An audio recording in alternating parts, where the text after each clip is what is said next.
The ocean breeze carried the scent of salt and lavender as I, Mara Ellison, stood on the terrace of the Seaview Chateau, a sprawling coastal estate in Nantucket.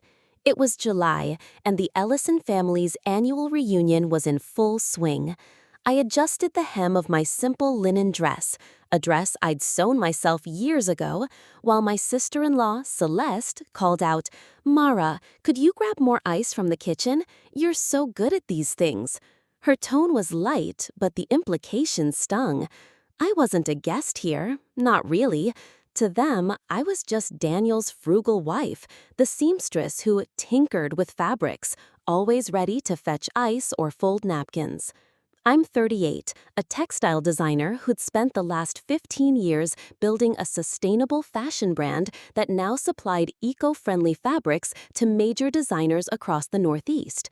But to the Ellisons, especially Celeste, I was a background figure, someone who didn't quite belong in their world of inherited wealth and summer estates. They gathered here every year at this chateau, a luxurious retreat with ivy-covered walls, oceanfront views, and a history of catering to old money families like theirs. I'd always played along, smiling through their dismissive comments, but this year was different. This year, I wasn't just a guest. I was the owner of the very estate they treated like their personal playground. They just didn't know it yet. Let me rewind. Daniel and I had been married for 12 years. He was a pediatrician, gentle and thoughtful, but painfully passive when it came to his family. He never challenged them, not when they asked me to mend their clothes during vacations, not when Celeste called me sweet but simple, not even when his mother, Vivian, introduced me as Daniel's little hobbyist wife to her friends. It hurt, especially since I'd worked tirelessly to build my career, paying off my student loans by freelancing as a seamstress while launching my brand, Threadhaven, in secret. I'd started investing early, buying into small textile mills and boutique properties through an anonymous holding company. The Ellisons never asked about my work. They assumed I was just scraping by, too modest to matter. 5 years ago, I began acquiring shares in coastal properties, a business move that felt practical, until the Seaview Chateau came up for sale last fall. This estate, their sacred summer haven, was on the market after the previous owners faced financial trouble. I didn't hesitate. It cost nearly everything I'd saved, but I knew it would be worth it. Part of me wanted to prove something, not just to them, but to myself.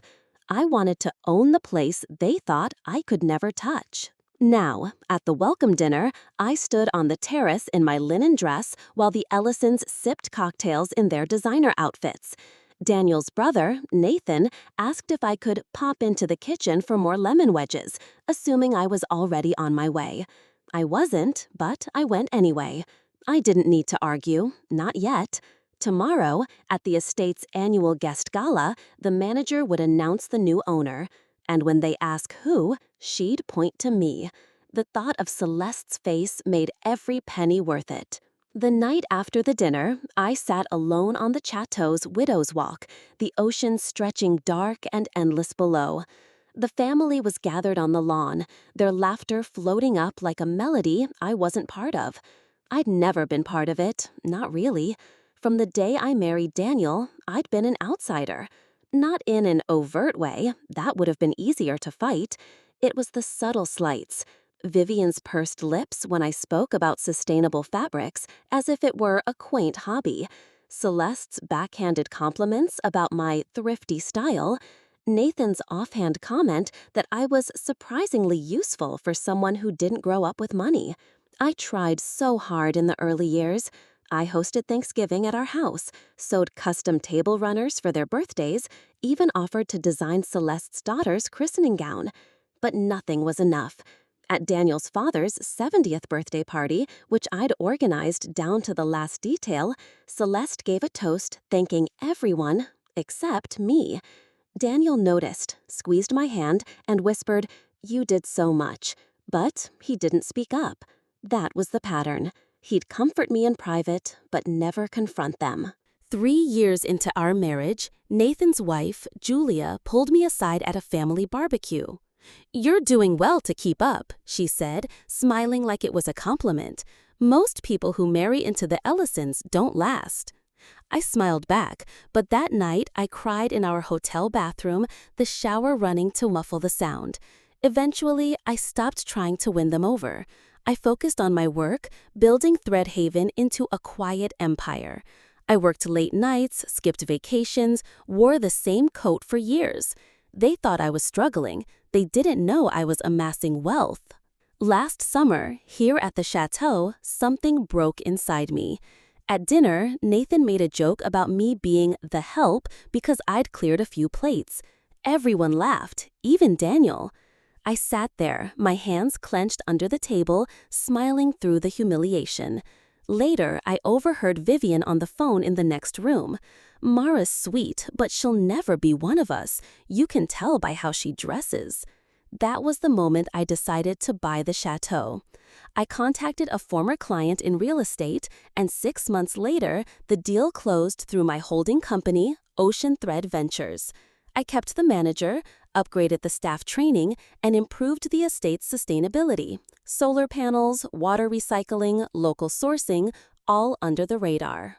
Tomorrow, the truth would come out. They'd learn OceanThread Ventures owned the chateau and that I was OceanThread. They'd also learn I'd ended their legacy guest discounts.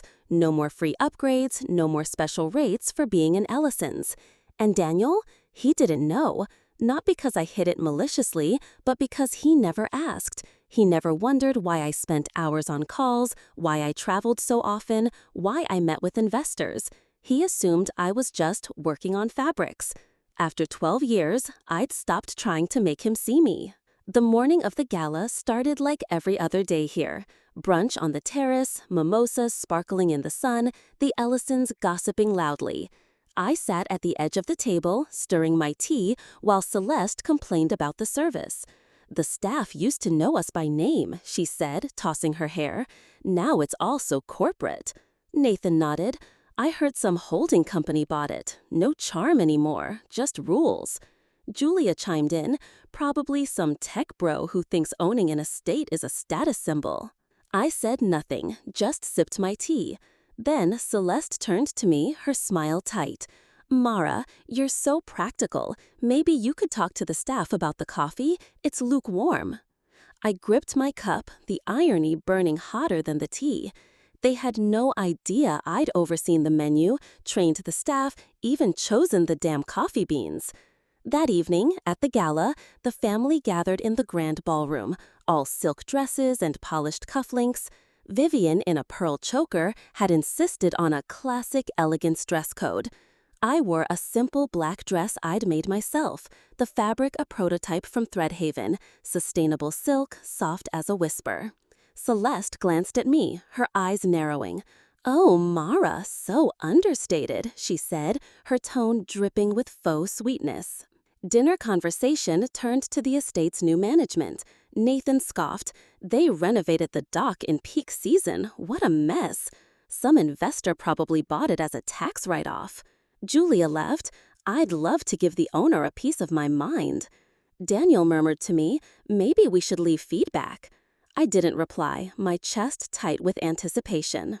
I excused myself before dessert, stepping onto the terrace to breathe. The ocean roared below, and I pulled out my phone to call Lena, the estate manager. "Ready?" she asked. "Do it. Announce it now." I didn't want to be in the room. I wanted them to feel the shock without me there to soften it. I watched through the glass doors as Lena tapped her glass, the room quieting. I couldn't hear her, but I knew her words. "We're thrilled to announce that OceanThread Ventures has acquired the Seaview Chateau, and we'd like to acknowledge the owner, Mara Ellison." I stepped inside just as she finished. The silence was electric. Celeste's champagne flute slipped, spilling onto her dress. She didn't notice. Nathan's jaw dropped. Vivian's pearls seemed to tighten around her throat. Daniel stared at me, his face a mix of awe and confusion, like he was seeing me for the first time. I walked to the head of the table, taking the microphone from Lena. My hands were steady. I looked at each of them, my voice calm. "You're still welcome here," I said, "just like every other guest now." The silence stretched. No more VIP treatment, no more Ellison perks. I handed the mic back to Lena, turned and walked out, their stunned faces etched in my mind. The next morning, I skipped brunch. I walked the grounds with Lena, reviewing the new garden project. Native plants, a butterfly sanctuary, all part of my vision for the estate. Staff greeted me with warm nods. Guests waved from the beach. Around noon, Nathan texted, "We need to talk." I didn't reply. Then a knock came at my office door. It was Daniel, his eyes tired, his hands fidgeting. "Mara," he started, "are you okay?" I looked at him. He wasn't a bad man. That's what made it hurt more. "You never asked," I said. "Not once. What I do, why I work late, who I am beyond your family." He blinked. "I didn't think I needed to." "Exactly," I said, my voice steady. I didn't cry, didn't shout, just let the truth sit between us. He left, his shoulders slumped. That evening, I hosted a small event for local artisans, a new initiative for the chateau. The Ellisons were there, clutching their drinks, whispering about the new owner like I wasn't in the room. I waited until their toast, then stepped forward. "Good evening," I said into the mic. "Some of you know me, or thought you did." I flipped to a slide on the screen, a rendering of the chateau's expansion, new cottages, a textile workshop, a community garden. "This will be funded by the Ellison Women's Fund," I said, glancing at Vivian. She straightened, likely thinking it was a nod to her family. I continued, "Named for my grandmother, Ruth Ellison, who sewed uniforms during the war, raised my mother alone, and taught me that worth isn't inherited, it's built." Vivian's smile vanished. Then the final slide. "We'll also be reviewing all legacy leases, including family-owned cottages." The room tensed. Nathan owned a cottage he'd been renting out illegally. Celeste's parents had a lease they'd abused for years. Now I held the keys.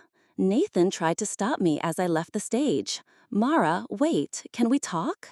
"Book a meeting through guest services," I said. 3 days later, I sat on the beach at dawn, a coffee in hand, the waves whispering against the shore. The chateau buzzed behind me. My inbox was flooded. Nathan had emailed, begging to extend his lease. Celeste left a voicemail, her tone forced. "Mara, let's not make this messy. We're family." Vivian sent a handwritten note about keeping traditions, as if I owed her that. I wasn't angry, I was precise. I had my legal team review the leases. Nathan's cottage had been sublet for profit, earning him $50,000 unreported. We didn't sue, we reported it. He got an audit notice a week later. Celeste's parents' lease was terminated. The cottage was donated to a local women's shelter. Vivian tried to confront me in my office, her voice trembling with faux kindness. I handed her a folder, testimonials from staff she'd belittled over the years, complaints I'd settled after taking over. "This isn't a threat," I said. "It's a boundary." She left, her hands shaking. Daniel didn't fight me.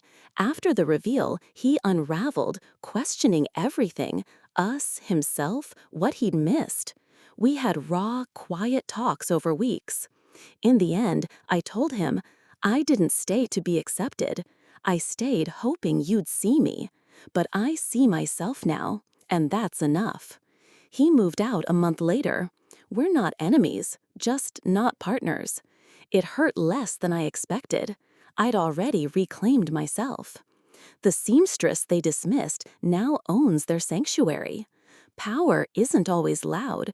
It's the quiet strength you build in the shadows. If you've ever been underestimated in your own story, share how you turned it around in the comments. And if this resonated, hit subscribe. I've got more to share.